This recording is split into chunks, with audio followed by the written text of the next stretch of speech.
Today I thought we could take a look at my 10 books that I want to read before the end of 2025. I did just try and hold 10 books up before I started recording this and it was not working out well for my weak arms, but I promise there are going to be 10 books in this video. I love watching these kind of videos, knowing what books people are so desperate to read that they have to put it on a priority list. And this took me longer than I'd like to think it would have done to pull together. I did not struggle for books that I am desperate to read before the end of the year this time. I've only ever done this once before and it was at the end of 2024.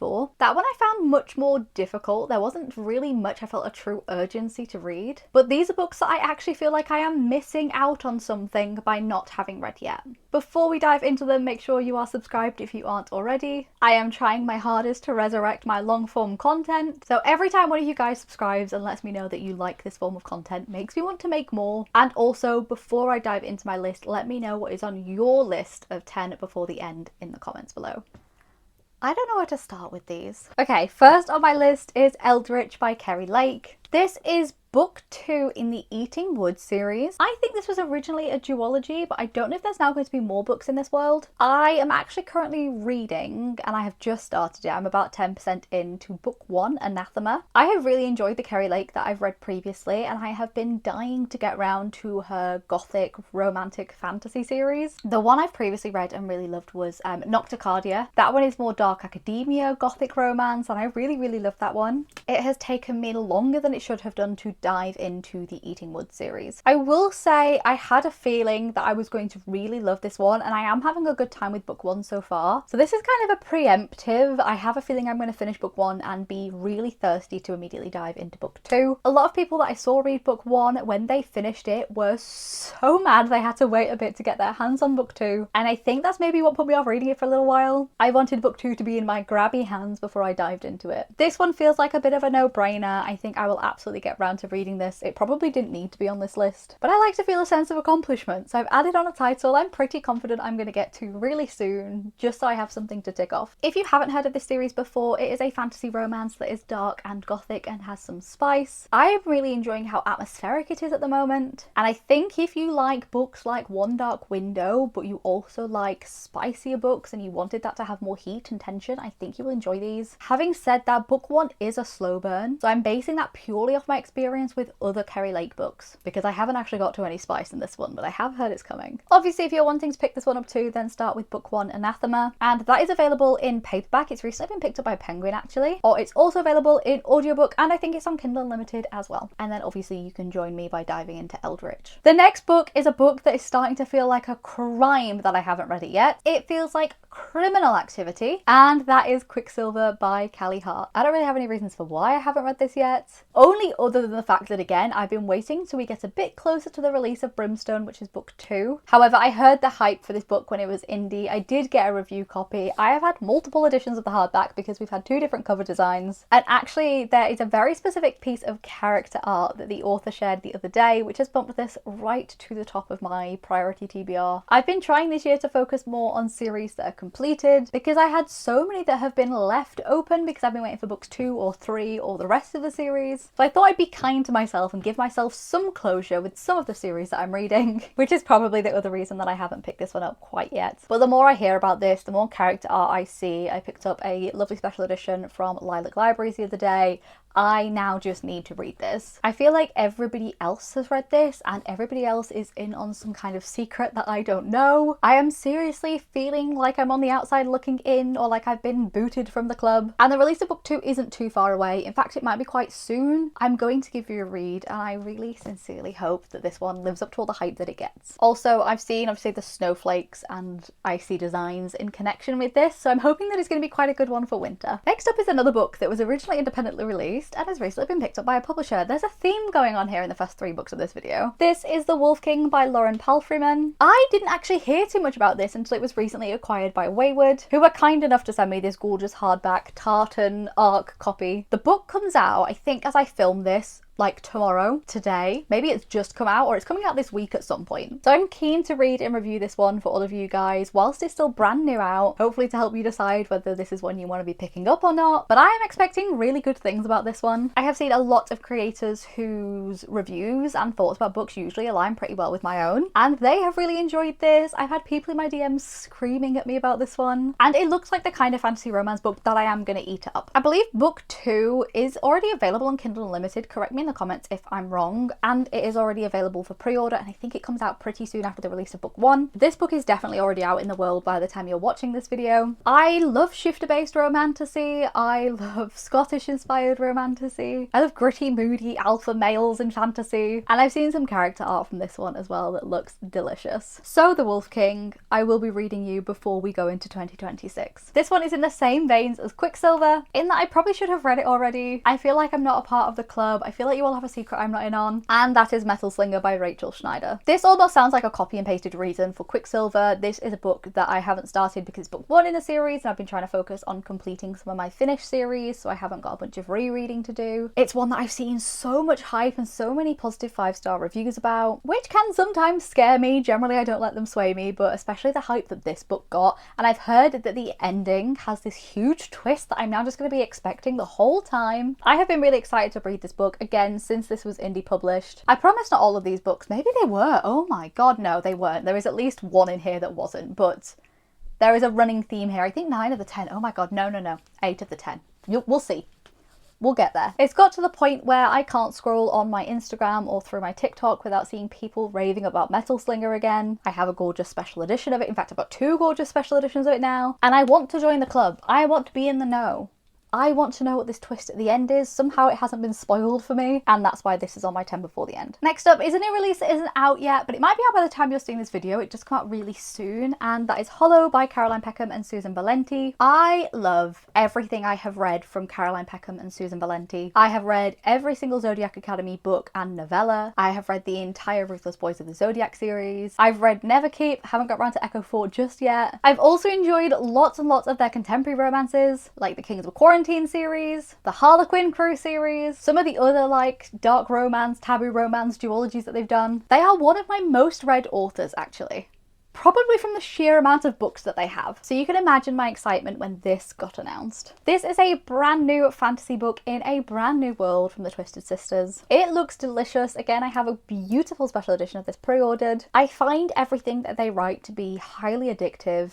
I never want to put their books down. These just really tickle something within me that is the part of me that loves a book. There are very few books I've read from these authors that are like less than a 3 stars. So I would have been picking this one up anyway, but especially with it being the first book in a brand new series set in a brand new world, I feel like this is a super big priority for me to read before the end of the year. And hopefully before this releases actually, if it does come out, I think it's November. If it's later in November, I'm going to try and read this before it comes out so you guys can have that review. Up next is another November book release, another indie gone trad release, and another romantasy look I'm anything if not predictable. This one was originally not on my 10 before the end. This is Air of Illusion, by the way, by Madeline Taylor. This is such beautiful artwork and I already can tell there's going to be comments about it. This is the proof copy. They did 2 of them, one of the female main character and then the one I don't have, which is of the male main character. So this originally wasn't on my 10 before the end, not because I wasn't particularly excited to read this, obviously I am, but it just wasn't quite high up enough in that list. And then I was chatting with a friend yesterday who has read this and said it is now her favourite book of all time. Not favourite book of the year,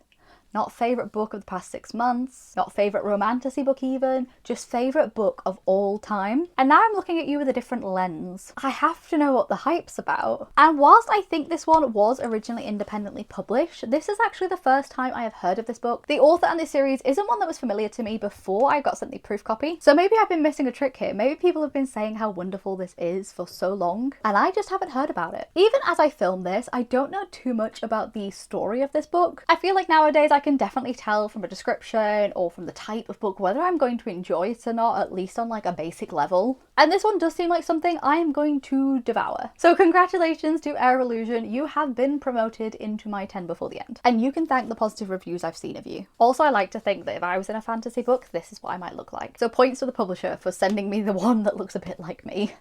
I promise not all of these books were originally independently published and then traditionally published, but I think most of them are. And I think that's maybe why most of them have made it onto this list. Like, they're ones that have been on my radar for a while, but for some reason there's been an interruption in whether I could have not read them when they were at their like peak of popularity. Obviously, if the indie book has got so big and then it's been pulled for traditional publishing for a few months, like it's kind of died down in hype again, so maybe that's the theme here. Along those lines, we have Spark of the Everflame by Penn Cole. This one is actually also in my TBR jar, which, if you haven't seen that video, I took your guys' 5-star recommendations and added them to a TBR jar to help me fill out my monthly TBRs. If I haven't already uploaded that, then it will be really soon. But I've put this on both. It's in the TBR jar and on the 10 before the end. And that is because I said at the beginning of this year I was going to read this book because I met Penn Cole twice. See? She signed this book. I actually have 3 or 4 copies just of book 1 and then multiple copies of the rest of the series. I have so many friends who have made this book their entire personalities. I watched live action my friend read book 1 on a flight to Washington when we went to a Polycon, and I saw her reaction to reading this, or her multiple reactions to reading the twists and turns in this story, and it made me more intrigued.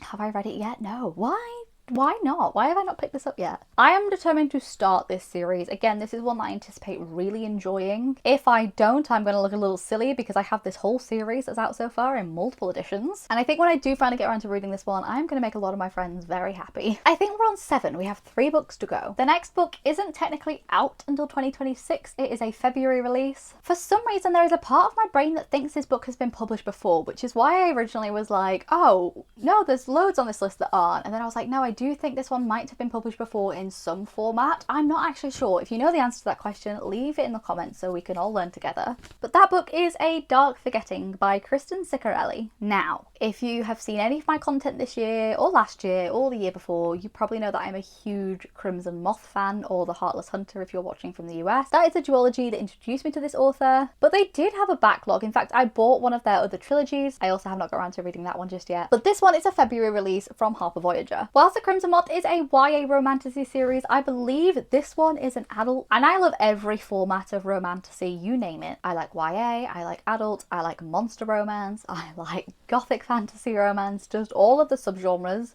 of fantasy romance I'm into. So I have a feeling I'm going to enjoy this one either way, and I have to say the proof copy is absolutely glorious. This has only been in my possession for a couple of weeks, but as soon as it arrived I knew that I would be basically binning off a lot of my other TBR to bump this up, just because of how much I've loved the previous books from this author. I think she writes fantasy worlds really well. I've enjoyed the intricacies and uniqueness of her magic systems before. I found the romance like infuriatingly hot, and the way she writes enemies to lovers dynamic to be really good. So I'm very excited about this one. I love the Crimson Moth, and I will be excited about any book that Kristen Ciccarelli releases. So technically this one almost didn't make it onto the 10 before the end. I was just thinking like it's not a priority read for the end of this year because technically it comes out in February, so even if I read it in early 2026 it would still be a good time to review it for you guys, but I just don't think I can wait that long. So yeah, I'll let you know what I think about this one too. I have 2 books left on the list, and I'm aware that most of these have been fantasies. I promise there's one book coming that isn't. Actually, is it kind of fantastical? Yeah.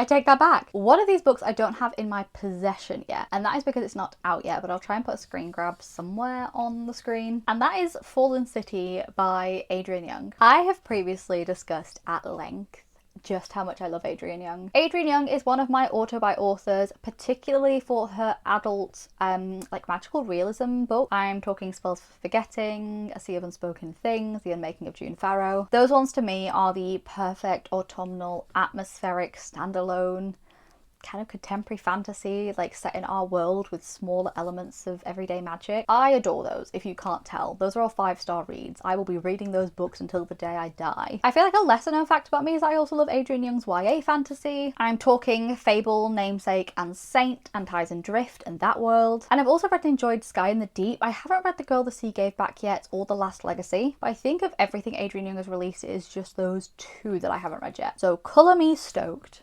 for Fallen City.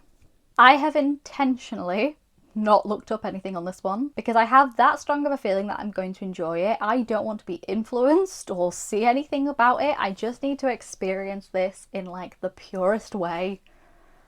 I just need to get it in my hands, get that excitement at maybe having a special edition of it, sitting down, lighting a candle and opening this book up. And I need to know nothing about it, so if you've read it, don't tell me. I don't want to know. This feels to me like when a new film or a new game comes out and I want that like release day excitement of reading it. But it does come out before the end of the year and you can bet your socks I will be reading this the moment it drops, or the moment I get my hands on a copy, I guess. And then you might have seen a little sneak peek at the next book because it is lied right next to me after I picked it up off the floor because it fell over earlier. So spoiler alert, but the next and final book on my 10 before the end is Good Spirits by B.K. Borison. I wanted this on here for many reasons. This was actually the first book I thought of when I thought of my 10 before the end, which books I had to read before the end of the year. This was the first one that came to my mind. I adore B.K. Borison. I've enjoyed the books I've read from the Love Like Farm series. In particular, I really loved First Time Caller, and I'm very excited about And Now Back to You. This sounds so adorable and I'm hoping that I'm really going to enjoy this one, particularly because I've enjoyed so much of the author's writing previously. But the other and main reason I am making myself read this before the end of the year is that I really struggle to read Christmas books when it is not